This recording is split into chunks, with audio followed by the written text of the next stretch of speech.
আচ্ছা, তোমাদের হচ্ছে মার্কেটিং চ্যাপ্টার 5 পড়ানো হচ্ছিল, যেটার নাম ছিল কাস্টমার ড্রাইভেন স্ট্র্যাটেজি বা হচ্ছে ক্রেতামুখী বাজারজাতকরণ কৌশল। এটা হচ্ছে আমাদের চ্যাপ্টারের নাম। আমাদের কিন্তু এখানে অনেকগুলা ক্লাস হয়েছে। এখানে প্রশ্ন দেয়া আছে, সবগুলোই হয়েছে। জাস্ট তোমাদের 6 নাম্বারটা আমি বাসায় বলেছিলাম তোমাদেরকে পড়ার জন্য। 6 নাম্বারটা আর হচ্ছে 10 নাম্বারটা আমাদের শীট থেকে বাকি আছে। তো আমরা আগে আজকে 10 পড়বো, লাস্টে তারপরে 6 পড়বো। তারপরে হচ্ছে আমাদের বইয়ের কিছু টপিকস আছে, সেটাও আমরা পড়ার চেষ্টা করব। তাহলে আমরা আজকে একদম লাস্ট প্রশ্নে চলে যাব ডিরেক্ট। এটা হচ্ছে আমাদের 10 নাম্বার প্রশ্ন, যেটা বলেছে আচ্ছা, আমি গত ক্লাসের লাস্টের টপিকটাও বলে দেই। লাস্টের টপিকটা ছিল কিন্তু এটা, কার্যকর বাজার বিভক্তিকরণ। ঠিক আছে, এই পর্যন্ত শেষ হয়েছিল। এবং এরকম চার্ট থাকে, চার্ট দিতে বলেছি তোমাদেরকে। তাহলে আজকে আমরা শুরু করছি 10 থেকে। আমাদের এই প্রশ্নটা হচ্ছে বাজারে অবস্থান গ্রহণ বা হচ্ছে বাজার অবস্থান গ্রহণের কৌশল সমূহ আলোচনা করো। তাহলে দেখো, বাজারে অবস্থান বা বাজারে কৌশল গ্রহণ। এখন জিনিসটা কি, আমরা এতদিন পড়েছি বাজার কাকে বলে, বাজারজাতকরণ কি, তারপরে হচ্ছে বাজারজাতকরণ কৌশল কি। ঠিক আছে, স্ট্র্যাটেজি রিলেটেড প্রশ্ন। আজকে আমাদের বলেছে বাজারে অবস্থান, অবস্থান জিনিসটা কাকে বলে। দেখো এখানে সুন্দর করে হাইলাইট করা, বোল্ড করা লাইনটা দেখবা। বলেছে প্রতিযোগিতার পণ্যের প্রেক্ষিতে কোন প্রতিষ্ঠানের পণ্য ভোক্তার মনে যে স্থান দখল করে নেয় তাকে বাজারের অবস্থান গ্রহণ বলা হয়। বিষয়টা বলেছে কি, প্রতিযোগীদের পণ্যের প্রেক্ষিতে, মানে বাজারে কি অনেক প্রতিযোগী থাকবে সেটা তোমরা সবাই জানো। একটা সেকেন্ড।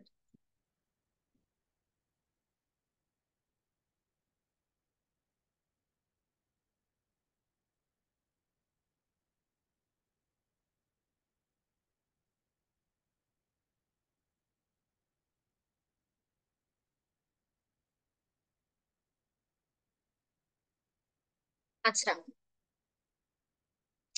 বলা আছে কি যে বাজারে প্রতিযোগী থাকবে, মানে অনেক প্রতিযোগী থাকবে, সেই প্রতিযোগীদের মধ্য থেকে বলেছে কি প্রতিষ্ঠানের পণ্য ভোক্তার মনে যে স্থান দখল করে তাকে বাজারের অবস্থান গ্রহণ বলা হয়।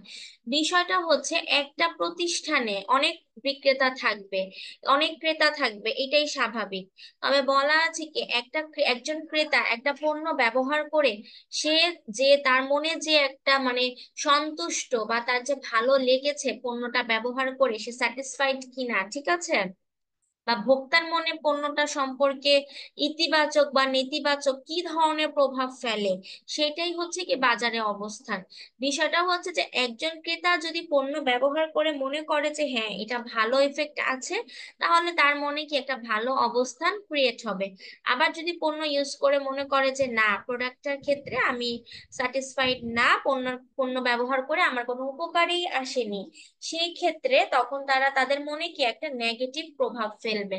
তখন এইটার মাধ্যমে কিন্তু একটা বাজারে অবস্থান গ্রহণ চিহ্নিত করা যায়, যে একজন বিক্রেতা যত ভালো মানের পণ্য বিক্রয় করবে, একজন ক্রেতা ততই ভালো মানের পণ্য পারচেস করবে, এবং তার মনে কি ভালো একটা প্রভাব সৃষ্টি হবে।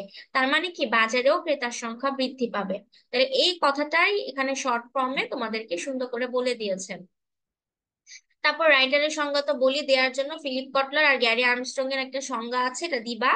যে বাজারে অবস্থান গ্রহণ হলো লক্ষ্য লক্ষ্য ক্রেতাদের মনে প্রতিযোগিতার পণ্য তুলনায় একটি পণ্যের পরিষ্কার স্বতন্ত্র কাঙ্ক্ষিত অবস্থান দখল করার ব্যবস্থা করা। ঠিক আছে, যে একজন মানে লক্ষ্যটাই কি, বাজারে অবস্থানের লক্ষ্যটাই থাকে ক্রেতাদের মনে একটা পরিষ্কার স্বতন্ত্র এবং কাঙ্ক্ষিত অবস্থান দখল করবে। কিসে দখল করবে? পণ্য রিলেটেড, ঠিক আছে, পণ্য বা সেবা। শুধু পণ্য না, পণ্য এবং সেবা দুইটাই হবে। এখন দেখো অবস্থান গ্রহণের কিছু কৌশল এখানে ব্যাখ্যা করা আছে। যেমন এখানে বলেছে, দেখো রাইটারের নামগুলো মেনশন করবা, ঠিক আছে, যে হাইলাইট করে দিয়েছে, এগুলো কিন্তু লিখতে হবে, লিখলে ভালো একটা নাম্বার নাম্বার পাবা। তাহলে দেখো এই যেখানে আমাদের বাজারে অবস্থান গ্রহণের একটা চার্ট দিয়েছে, ফ্লো চার্ট। যেমন এখানে আছে কি প্রথমে বৈশিষ্ট্য ভিত্তিক অবস্থান, এটা আমাদের প্রথম পয়েন্ট। তারপরে উপকার ভিত্তিক, তারপর এটাকে বলেছে কি ব্যবহার ভিত্তিক। দেখো এই দুইটা কিন্তু অনেকটা সেম লাগতে পারে। একটা হচ্ছে ব্যবহার ভিত্তিক আর একটা হচ্ছে ব্যবহারকারী ভিত্তিক। মানে একটা পণ্য বা সেবা ব্যবহারের প্রেক্ষিতে অবস্থানটা কেমন। আরেকটা হবে কি ব্যবহারকারী, মানে তুমি একজন ব্যবহারকারী, পণ্য ব্যবহার করেছো, তোমার প্রেক্ষিতে তুমি বাজারে অবস্থান গ্রহণটা কেমন হবে। এটা কিন্তু দুইটা দুই পয়েন্টস, তো দুইটা কিন্তু ভিন্ন, ঠিক আছে। তারপরে বলেছে প্রতিযোগী ভিত্তিক অবস্থান, পণ্যের শ্রেণী ভিত্তিক অবস্থান, পণ্যের গুণগত ভিত্তিক, সাংস্কৃতিক চিহ্ন ভিত্তিক। তো এখানে কিন্তু বাজার অবস্থানের কৌশল, এখানে কিন্তু তোমাদের এই চার্টটা তোমরা অবশ্যই দিবা। এবং এই পিডিএফ এ কিন্তু তোমাদের এই চার্ট গুলা তোমাদের বই থেকেই নেওয়া, ঠিক আছে। এই যে এখানে তোমাদের, এটা না সরি, এই যে এখানে তোমাদের বইয়ের টপিক আছে, অধ্যায় 5 অবস্থান গ্রহণ, এখানেও তোমরা পাবা সেম প্রশ্নটাই আছে। তো বইয়ে আমাদের এক্সট্রা অনেক টপিক থাকে, সো এই জন্য আমরা কি পিডিএফ এ যেগুলো আমাদের মোস্ট ইম্পর্টেন্ট বা আমাদের পরীক্ষায় বারবার আসে সেই প্রশ্নগুলো হচ্ছে হ্যান্ড নোট করা হচ্ছে। তো তোমাদের অনেকে নতুন, এটা ক্লিয়ার নাও হতে পারো, এই বিষয়টা একটু মাথায় রাখবা যে বিষয়টা হচ্ছে তোমাদের হ্যান্ড নোট যেটা যাচ্ছে, মানে পিডিএফ শিট আকারে যেটা লেকচার শিট বলে, যেটা লেকচার শিট আমি দিচ্ছি, সেখানে হচ্ছে তোমাদের মোস্ট ইম্পর্টেন্ট যে প্রশ্নগুলা বারবার পরীক্ষায় রিপিটেড হয় বা টেস্টে আসে, ইন কোর্সে আসে, তোমাদের বোর্ডে আসে, এই কয়েকটা প্রশ্ন চুজ করে হচ্ছে তোমাদের পিডিএফটা এখানে করা হয়েছে, মানে লেকচার শিটটা করা হয়েছে। আর যেটা তোমাদের বইয়ের পিডিএফ, এখানে তোমরা অনেক দেখো, এখানে 28টা পেজ, ঠিক আছে। আর আমার লেকচার শিটে দেখো 18টা পেজ, তাহলে 10টাই পেজ কিন্তু এখানে কম আছে। তবে এইখান থেকে আমি যেটা বলে দিয়েছি যে লেকচার শিট হচ্ছে ইম্পর্টেন্ট, ভেরি ভেরি ইম্পর্টেন্ট, মনে রাখবা, যেটা হচ্ছে 100% ইম্পর্টেন্ট টপিক। আর এই এই যে বইয়ের যে পিডিএফটা পাবা, বইয়ের পিডিএফ, সেখান থেকে অনেক এখানে আননেসেসারি টপিকস আছে যেগুলো আমাদের পরীক্ষা কখনোই আসে না এবং প্রয়োজনও হয় না। তো সেই জন্য সেগুলো আমরা স্কিপ করব। আর আরেকটা জিনিস হচ্ছে এই যে প্রথমে কিন্তু তোমাদেরকে আমি এখানে বইয়ের কিছু টপিকের নাম লিখে দিয়েছিলাম, যে এই যে এই টপিকগুলো, এগুলাকে মনে করো 70%, এগুলা মনে করো কি 100% ইম্পর্টেন্ট, ঠিক আছে, শীটের গুলা। আর এই যে বইয়ের গুলা, এগুলা মনে করো 70% ইম্পর্টেন্ট। তো এই জন্যই আমি কি এগুলা পিডিএফ এ দেইনি, এগুলো বই থেকে পড়িয়ে দিব, ঠিক আছে। আর বাকি আদার্স যে আমাদের এক্সট্রা টপিক থাকে সেগুলো আমরা পড়বো না, ওগুলো আমরা বাদ দিয়ে দিব টোটালি। তো এই জন্য তোমরা ক্লাসগুলো করবা, আর এই পয়েন্ট গুলা বা টপিকের নামগুলো সবাই মনে রাখবা। যার যার সিলেবাসে যেই যে চ্যাপ্টার আছে, যেন চ্যাপ্টারের নাম আমি প্রথমেই বলে দেই, চ্যাপ্টার মিলিয়ে দেখে দেন তোমরা ক্লাসগুলো করবা, ঠিক আছে। তারপরে দেখো এখানে আমাদের বলেছে কি বাজারে অবস্থান গ্রহণের কৌশল সমূহ আলোচনা করা হলো। এখন কৌশলগুলো আমরা আলোচনা করব। বিষয়টা আচ্ছা, প্রথম বলেছে কি পণ্যের বৈশিষ্ট্য ভিত্তিক অবস্থান গ্রহণ, যেটা এই যে আমাদের প্রথম পয়েন্টে ছিল, এটা ঠিক আছে, বৈশিষ্ট্য ভিত্তিক, এটাই কিন্তু এখানে আছে। তাহলে দেখো বৈশিষ্ট্য ভিত্তিক কেমন হবে, এক একটা পণ্যের বৈশিষ্ট্য এক এক রকম।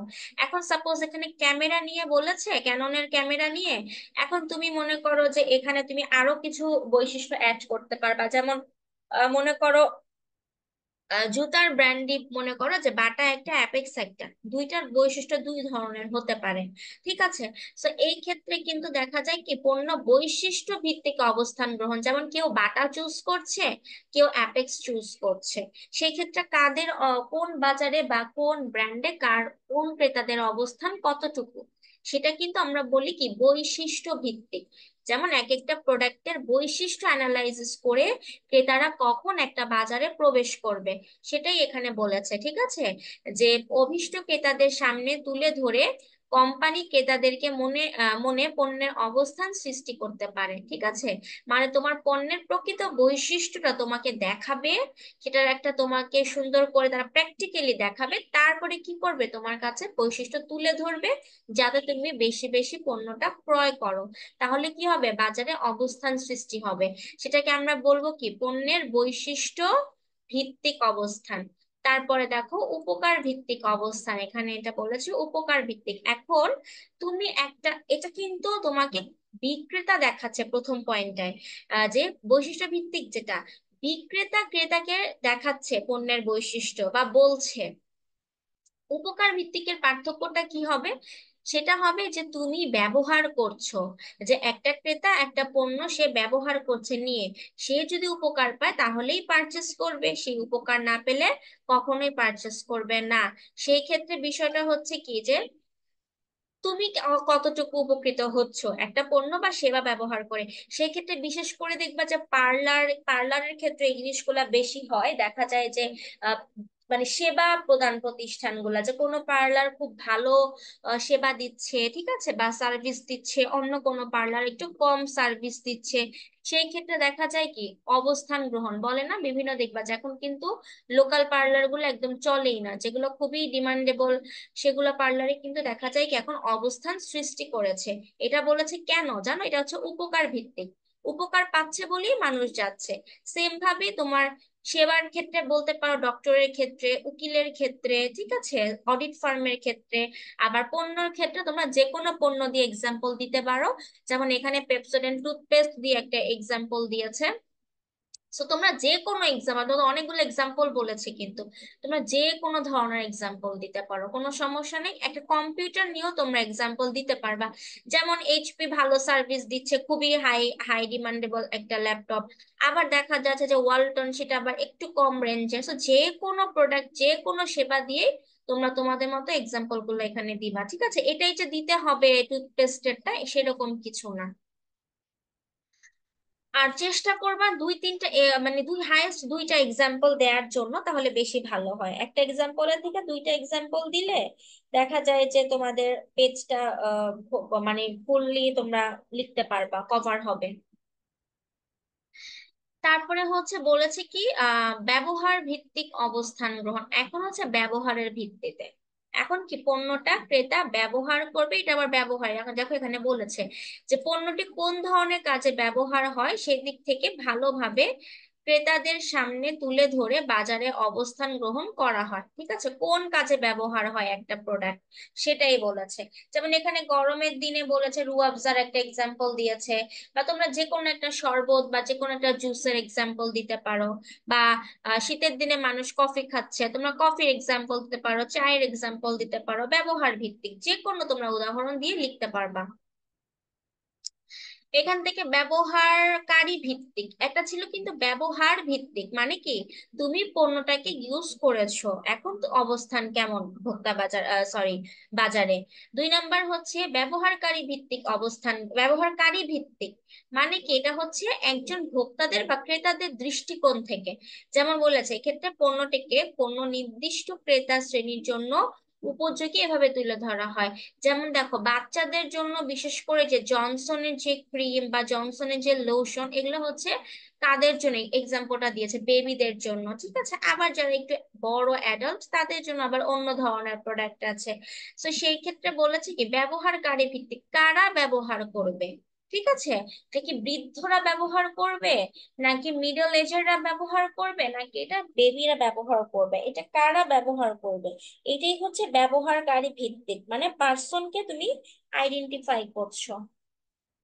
এই পয়েন্টগুলা কিন্তু বিবেচনা করে বাজারে অবস্থান গ্রহণ চিহ্নিত করা হয়। যেমন অনেক কিভাবে জিনিসটা হয় দেখো যে অনেক ক্ষেত্রে তোমরা দেখবা যে বেবি শপস কিন্তু আলাদা আছে, ঠিক আছে, সেই ক্ষেত্রে সেখানে অবস্থান গ্রহণটা কাদের হবে, যেহেতু সেটা হচ্ছে বাচ্চাদের জিনিসপত্র সেখানে থাকবে, তো সেটা কিন্তু আমরা ধরবো কি ব্যবহারকারী কারা, বাচ্চারা। আবার যেখানে দেখা যাবে যে একটু সবার জন্য, ঠিক আছে, মিডল এজ সবার জন্যই সে একটা মার্কেট আছে, সেই ক্ষেত্রে দেখা যাবে সেখানে অবস্থানটা কাদের বেশি থাকবে, অবশ্যই যারা মিডল এজ বা অ্যাডাল্ট তাদের জন্য।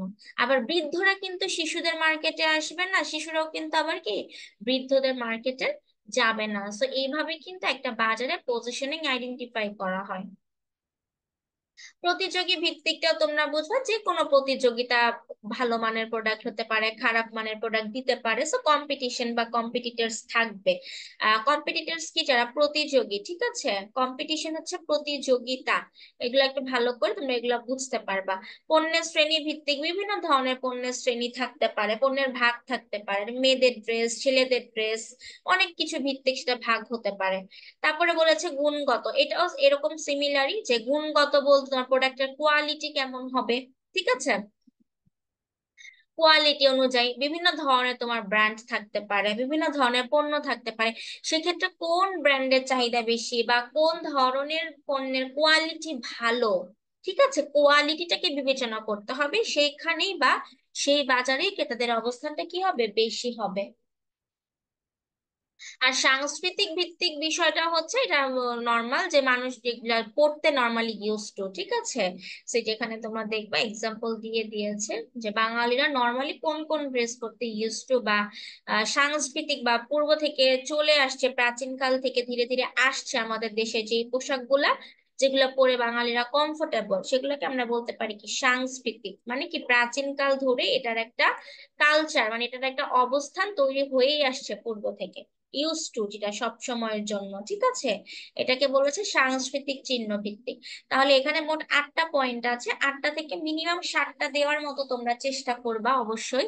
7টার নিচে কম পয়েন্ট কখনো দিবাই না। এটা হচ্ছে বড় প্রশ্নের জন্য। বড় প্রশ্ন বলেছি যে বড় প্রশ্ন 7 মার্কস থাকতে পারে বা 10 মার্কস থাকতে পারে। 10 মার্কস আমার মনে হয় না তোমাদের ডিরেক্ট দিবে বলে, হয়তো দুই একটা প্রশ্ন অ্যাড করবে, সাথে এরকম অ্যাড করবে যে বাজার অবস্থান গ্রহণ কাকে বলে, কৌশল লিখো, বা বাজারজাতকরণ কাকে বলে, তারপরে বললো যে অবস্থান গ্রহণের কৌশলগুলো লিখো, হবে 2-3টা প্রশ্ন অ্যাড করে হয়তো 10 মার্কস করতে পারে।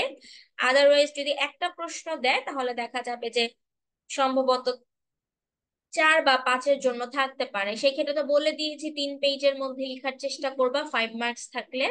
আর পয়েন্ট তো মাস্ট দিতেই হবে। সো লেখাটা কিন্তু সম্পূর্ণই তোমাদের উপর ডিপেন্ড করবে যে তোমরা কিভাবে প্রেজেন্টেশন করে লিখবা। আমি লেখাটা কিন্তু সবসময় প্যাটার্ন বলে দেই যে হ্যাঁ এইভাবে এই প্যাটার্নে লিখবা। প্রথমে একটু ভূমিকার মতো লিখবা, তারপরে এই ফ্লো চার্টটা লিখবা আঁকবা আর কি পেন্সিল দিয়ে, তারপরে হচ্ছে বোল্ড পয়েন্ট গুলা লিখে লিখে ব্যাখ্যা করে দিবা। সেভাবে করে লিখবে। এটা কিন্তু বড় প্রশ্ন, ঠিক আছে, বড় প্রশ্নের জন্য। এটা আমাদের এই চ্যাপ্টারের মানে আমাদের লেকচার শিটের লাস্ট প্রশ্ন। আর আমরা এখান থেকে একটা স্কিপ করেছিলাম 6 নাম্বারটা।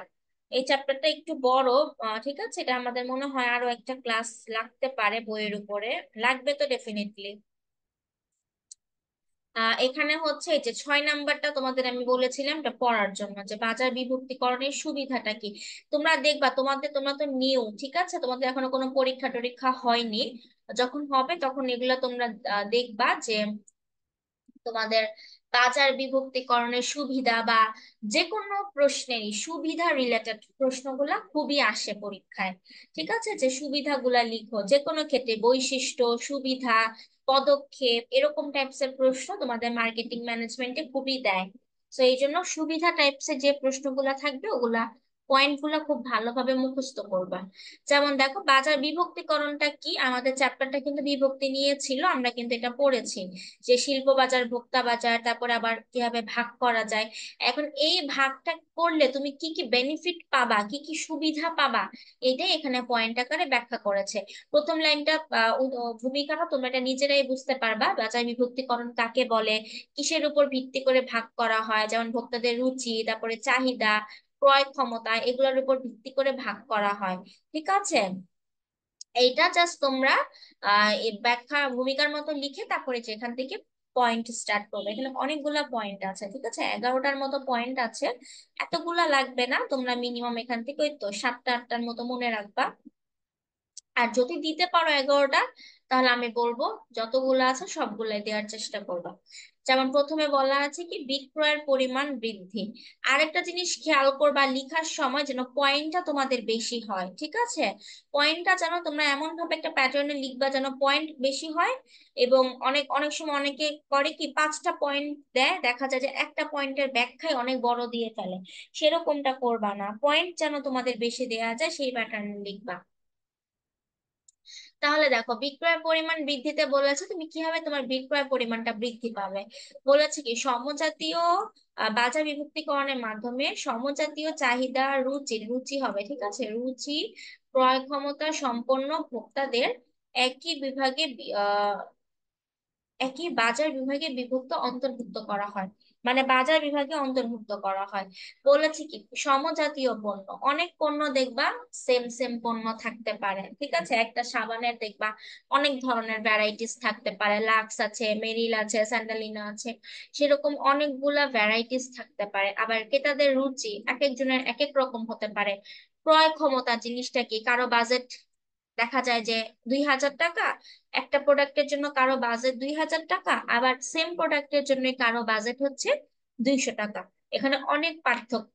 তো প্রত্যেকটা আহ উপাদানের উপর ভিত্তি করে কি করা হয়, বাজার ভাগ করা হয়। ঠিক আছে, যে একটু কম দামি প্রোডাক্ট, বেশি দামি প্রোডাক্ট, বা কোন এলাকার ভোক্তা কোন ধরনের প্রোডাক্ট পছন্দ করছে, তাদের ক্রয় ক্ষমতা কেমন, এটা তোমার একটা সুবিধা। এর ফলে কি হয়, বিক্রয় পরিমাণ বৃদ্ধি পায়। এখন তুমি যদি মনে করো যে একটা লোকাল জায়গায় তুমি যদি ব্র্যান্ড দিয়ে বসো, কখনোই তুমি সেল করতে পারবে না। ওইভাবেই তোমার মার্কেটটা নিয়ে বা শপটা নিয়ে তোমার বসে থাকতে হবে, তোমার কিন্তু একটা কাস্টমারও তখন আসবে না। আবার তোমার করতে হবে কি, একটা লোকাল জায়গায় লোকাল টাইপস এর প্রোডাক্টই তোমার, লোকাল প্রোডাক্টসেরই দোকান দিতে হবে। তাহলে তোমার সেখানে বিক্রয় বৃদ্ধি পাবে, মুনাফা বৃদ্ধি পাবে। আবার দেখবে বড় বড় জায়গাগুলোতে কিন্তু লোকাল দোকান দেখা যায় না, যেমন গুলশান বলো, তারপর ধানমন্ডি বলো, এইসব জায়গাতে কিন্তু তোমার দেখা যায় কি অনেক বড় বড় ব্র্যান্ডের দোকান আছে, ঠিক আছে, শোরুম আছে। সেখানে কিন্তু তোমাদের আবার কম দামি কোনো দোকান দেখা যায় না, কারণ সেখানে মানুষ সবাই কি একটু ডিমান্ডেবল বা হাই রেঞ্জের প্রোডাক্ট কিনতে বেশি পছন্দ করে। সেই ক্ষেত্রে মার্কেটিং এর ভোক্তাদের দিক বিবেচনা করে যদি বাজার বিভক্ত করা যায়, তাহলে বিক্রয় পরিমাণ বৃদ্ধি পাবে। তাহলে এই প্রশ্নটা কি, এটা কিন্তু খুবই সহজ, এবং এটা তোমাদের 1 মার্কস এর অনেক সময়, সরি 1 মার্কস না, 5 মার্কস এরও ক্ষেত্রে অনেক সময় প্রশ্ন আসতে পারে ভাবে, যে বিক্রয় পরিমাণ বাজার বিভক্তিকরণে বিক্রয় পরিমাণ বৃদ্ধি পায় কেন। সেটা কিন্তু খুবই ইম্পর্টেন্ট একটা পয়েন্ট। পরে বলেছে কি, বাজারজাতকরণ বাজেট তৈরিতে সহায়তা। এখন দেখো, বাজেট তৈরি করা যায়, বাজেটটা বলতে কি, কোন ক্রেতার কতটুকু অর্থ ব্যয় করার সামর্থ্য আছে, ক্রেতার সংখ্যা, তারপরে চাহিদার পরিমাণ, এখানে কিন্তু সবকিছুই কিন্তু চাহিদা রিলেটেড বা ক্রেতা পছন্দ নিয়ে আসবে। মানে ক্রেতাদের দিকটাকেই তোমার বুঝতে হবে, ক্রেতাদের বাজেট দিকটাকে প্রায়োরিটি দিতে হবে। তারপর 3 নাম্বার বলেছে কি, বাজার সুযোগ ও হুমকি বিশ্লেষণ করা। তাহলে দেখো, বাজার বিভক্তিকরণের ফলে প্রত্যেকটি উপবিভাগে কতজন ভোক্তা, তাদের ক্রয় ক্ষমতা, বাজারের ভবিষ্যৎ সম্ভাবনা, প্রতিযোগীর সংখ্যা, প্রতিযোগিতা বৃদ্ধির সম্ভাবনা, অর্থাৎ বাজারের সুযোগ এবং হুমকি সমূহ চিহ্নিত করা যায়। ও যে তোমরা SWOT SWOT অ্যানালাইসিস পড়েছিলা, সেখানে কিন্তু তোমাদেরকে এই হুমকি এবং সুযোগ, তারপরে বলা আছে যে শক্তি, সামর্থ্য, এগুলা নিয়ে কিন্তু তোমরা একটা পয়েন্ট পড়েছো প্রথম বা দ্বিতীয় অধ্যায়ে যে ক্লাসগুলো হয়েছে সেখানে। তাহলে দেখো, SWOT-র মধ্যে এখানে বলেছে কি, সুযোগ। সুযোগটা কোনটা, SWO, ওতে হচ্ছে অপরচুনিটি মানে সুযোগ, আর হুমকির ইংলিশটা বলা হয় থ্রেটস। এখন তোমার একটা বাজারে গেলে তোমার যতটুকু সুযোগ থাকবে একটা বিক্রেতার দৃষ্টিকোণ থেকে, কারণ আমি প্রথমেই বলেছি, মার্কেটিং করতে গেলে মনে করবা যে তোমরা নিজে একটা উৎপাদনকারী বা তোমরা একটা বিক্রয়কারী প্রতিষ্ঠান। তাহলে তোমাদের দিকটাকে বিবেচনা করো, যে আমাদের সুযোগটুকু কেমন, আমরা কি সেল করতে পারবো কি পারবো না, ক্রেতাদের ক্রয় ক্ষমতা আছে কি না, বা হুমকি কেমন, হুমকি বলতে থ্রেটস, ঠিক আছে, যে আমাদের কি লস হবে কিনা, বা আমরা কোনো বিপদে পড়তে পারি কিনা, ঠিক আছে, নানান ধরনের এখানে তোমার হুমকি থাকতে পারে, মানে নেগেটিভস থাকতে পারে।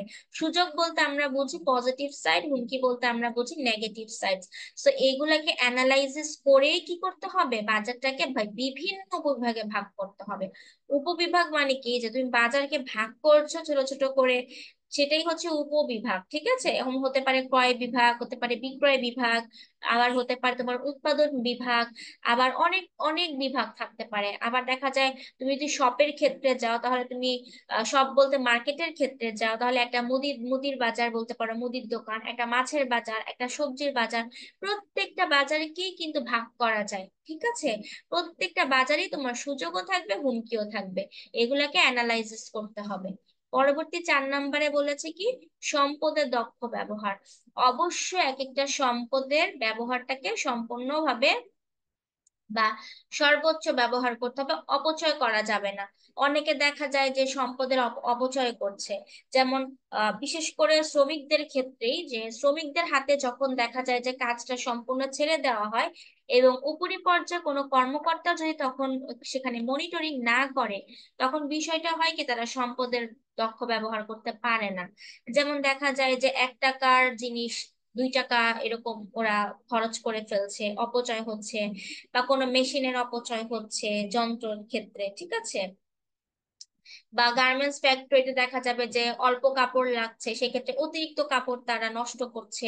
তো এই সবগুলা বিষয় নিয়েই হচ্ছে সম্পদের একটা সুষ্ঠু ব্যবহার করতে হবে, ঠিক আছে। সম্পদের সুষ্ঠু ব্যবহার না করলে কিন্তু অপচয় হবে, এবং ব্যবসায় কি হবে, লস হবে। এই যে অতিরিক্ত পণ্য উৎপাদন করে সম্পদের অপচয় করতে হয় না। মানে এক্সট্রা আমার দরকার নেই, যতটুকু লিমিটেশন আছে, যতটুকু ক্রেতা চাচ্ছে তুমি ততটুকুই করো, এক্সট্রা করে কেন নষ্ট করবা, এটাই বলেছে এখানে, ঠিক আছে। পরেরটা বলেছে সঠিক প্রসার কৌশল প্রয়োগ। প্রসার জিনিসটা বলতে তোমাদের অনেকবার বলা আছে যে বিজ্ঞাপন রিলেটেড। বিজ্ঞাপন বলতে আমরা বুঝি নর্মালি যে তোমার বিক্রয় প্রসার, তারপর বিজ্ঞাপন যেটা হচ্ছে আমরা টিভিতে হেডলাইন দেখছি, বা রাস্তাঘাটে আমরা বড় বড় ব্যানার দেখছি, সেক্ষেত্রে বিজ্ঞাপন দেওয়া হচ্ছে বিভিন্ন পণ্য সম্পর্কে। বিক্রয় প্রসার মানে বিক্রয় বাড়ানো হচ্ছে, যে একটা কিনলে একটা ফ্রি বা ফ্ল্যাট ডিসকাউন্ট এসব। ব্যক্তিক বিক্রয় বলতে কি, বিক্রয়কতার জ্ঞান, বিক্রয়কতা কিভাবে তোমাকে একটা পণ্য সম্পর্কে ভালো জ্ঞান দিবে বা ইতিবাচক প্রভাব তোমাকে জানাবে, বৈশিষ্ট্য জানাবে, একটা পণ্য সেল করবে, সেগুলো হচ্ছে ব্যক্তিক বিক্রয়। তো এই প্রসার বা এই কৌশলগুলা কিন্তু অবশ্যই কাজে লাগাতে হবে।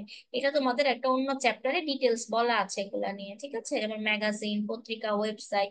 এখন তো ওয়েবসাইটে গেলেও তুমি অনেক বিজ্ঞাপন দেখবা। এখন দেখা যায় যে ওয়েবসাইটে ভিজিট করাটা খুবই মানে কষ্ট হয়ে যায়, যে ওয়েবসাইটে ভিজিট করলে দেখা যায় যে প্রচুর অ্যাডস আসে সেখানে। তো একটা কিছু প্রপারলি দেখা যায় না অ্যাডস এর কারণে। আর প্রচুর অ্যাডস সেখানে ক্রিয়েট করে দেয়। মানে এগুলোর মাধ্যমে কিন্তু দেখা যায় কি, টাকা ইনকাম হচ্ছে অনেক, ঠিক আছে, অ্যাড এর মাধ্যমে। এগুলো আবার ডিজিটাল মার্কেটিং, অন্য একটা সাইট। তারপরে আছে ছোট প্রতিষ্ঠানের জন্য দক্ষতার সাথে কাজ করা সহজ হয়। বলেছে একটি পণ্যের আচ্ছা, ছোট প্রতিষ্ঠানের জন্য দক্ষতার সাথে কাজ করা।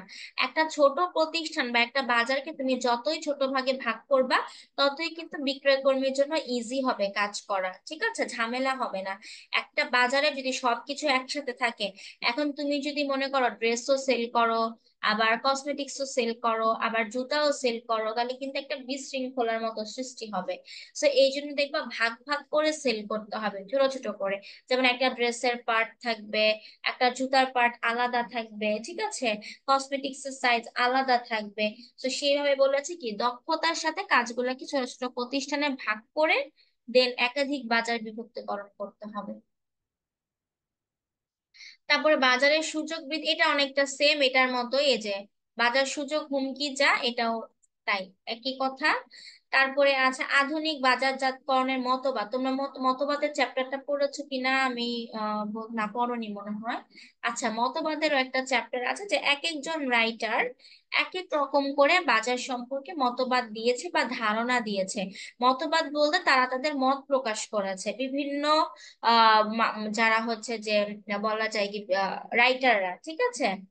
যেমন তোমরা মার্কেটিং এ গ্যারি আর্মস্ট্রং এর নাম পড়ছো, ফিলিপ কটলারের নাম পড়ছো, ঠিক আছে।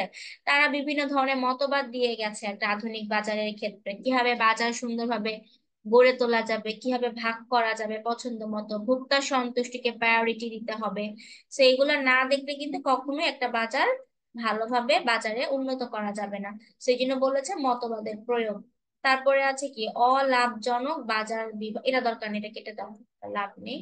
অলাভজনক আমাদের এখানে আসবে না, ঠিক আছে, এটা ক্রস। তাহলে 10টা পয়েন্ট হচ্ছে টোটাল। ওকে। সঠিক পণ্য উন্নয়ন, তোমাকে প্রপার পণ্যটাই তৈরি করতে হবে। যেমন ভোক্তাদের চাহিদা, ক্রয় ক্ষমতা বিবেচনা করে যারা যেটা চাচ্ছে সেই প্রোডাক্টটাই তোমাকে ক্রয় করতে হবে। কোনো সরি, ক্রয় না, তোমাকে উৎপাদন করতে হবে, ঠিক আছে। সঠিক পণ্য উৎপাদন বলো বা উন্নয়ন বলো করতে হবে। যেটা দরকার নেই সেই পণ্যগুলা আমরা উৎপাদন করব না। তাহলে কি হবে, উৎপাদিত পণ্য অবিকৃত থাকার মানে অবিকৃত থেকে যাবে। যদি তুমি প্রপার পণ্য উৎপাদন করো, তাহলে কি হবে, উৎপাদিত পণ্য অবিকৃত থাকার সম্ভাবনা কমে যাবে। সো এই লাইনটা লিখবা, ঠিক আছে, এটা ইম্পর্টেন্ট একটা লাইন। তারপরে ভোক্তাদের সন্তুষ্টি বিধান, এটা তো তোমরা জানোই। ভোক্তাদের সন্তুষ্টি বলতে ভালো প্রোডাক্ট দিলেই একমাত্র ভোক্তাদের সন্তুষ্টি অর্জন করা যাবে। ঠিক আছে, এটাই বলেছে যে বাজারজাতকরণ মিশ্রণ উন্নয়ন কর। দেখো মিশ্রণের কথা এসেছে। মিশ্রণ কিন্তু আমরা অনেকবার পড়েছিলাম, ওই যে 4P, ঠিক আছে। প্রাইস, প্রাইস দিয়ে ছিল না মূল্য, ঠিক আছে। এই 4P গুলা কিন্তু জানতে হবে, প্রাইস, প্রমোশন, তোমাদের এটা পড়িয়েছিলাম আমি।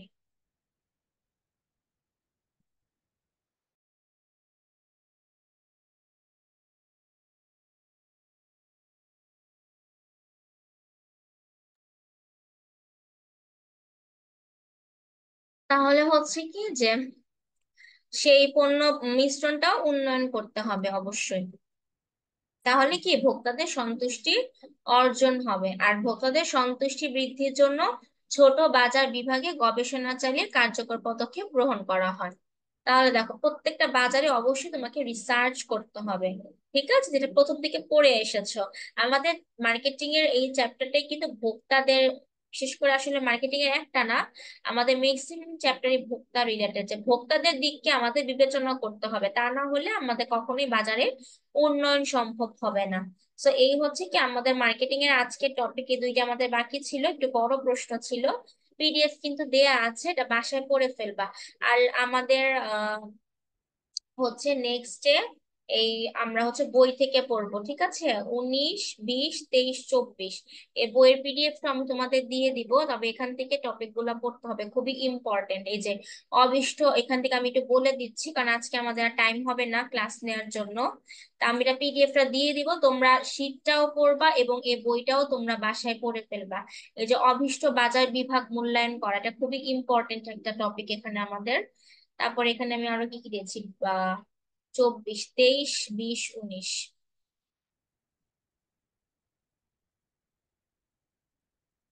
এই যে ঠিক আছে, বাজার লক্ষ্য নির্দিষ্টকরণের পদক্ষেপ একটু দেখে রাখো, কারণ আমি পিডিএফটা দিয়ে দিব তোমাদের, তা তোমরা পড়তে হবে এগুলা।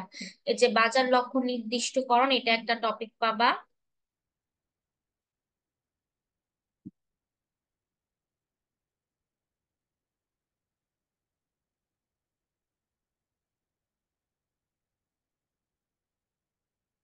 এগুলো কিন্তু ইম্পর্টেন্ট, ঠিক আছে। আর 19, 20 আমাদের আরো দুইটা টপিক এখান থেকে আমরা পড়বো। এই যে দেখো কার্যকর বাজার, বাজার তোমাদের পড়িয়েছিলাম, এটা আমি কিন্তু এটা এখান থেকেই আমি তোমাদের স্ক্রিনশট নিয়ে আমি এখান থেকে তোমাদের শিটে অ্যাড করেছি। সে তোমরা বই থেকেও পড়তে পারো, শিট থেকেও পড়তে পারো, তোমাদের ইচ্ছা, একই পড়াই এখানে লেখা আছে, ঠিক আছে, ঝামেলার কিছু নেই। এই যে আরেকটা আমরা পড়বো, আমরা কিন্তু শিল্প বাজার আর ভোক্তা বাজার নিয়ে পড়েছি। আমি আগেই বলেছিলাম যে শিল্প বাজার আর ভোক্তা বাজারটা ভেরি ভেরি ইম্পর্টেন্ট, এই জন্য তোমাদেরকে আমি এই শিটে অ্যাড করেছি। আর আন্তর্জাতিক বাজার, এটা আমাদের 70% ইম্পর্টেন্ট, তাই এটা আমরা বই থেকে পড়ে ফেলবো, ঠিক আছে, যেখানে আমাদের বইয়ে দেয়া আছে এখান থেকে আমরা এতটুকু পড়ে ফেলবো। তো এই টপিক গুলা ভালো করে তোমরা একটু বাসায় দেখবা, ঠিক আছে। 19, 20, 23, 24 এই চারটা টপিক বই থেকে পড়বো, আর আদার্স তো আমাদের এখান থেকে 10টা প্রশ্ন অলরেডি শীট থেকে করা আছে। তাহলে দেখো 10, 11, 12, 13, 14 এই চ্যাপ্টার থেকে 14টা প্রশ্ন করলেই তোমাদের এই চ্যাপ্টার 5টা কিন্তু আর বেশি কিছু করতে হবে না, এর বাইরে কোনো প্রশ্ন নেই। আজকের ক্লাস নিয়ে যদি কারো কোনো প্রশ্ন থাকে তাহলে প্রশ্ন করতে পারো, আনমিউট করে প্রশ্ন জিজ্ঞেস করতে পারো।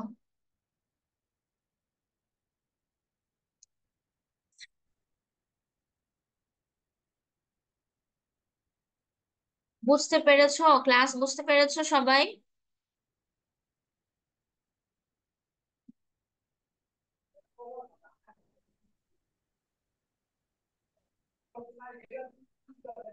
জি ম্যাম, বুঝছি।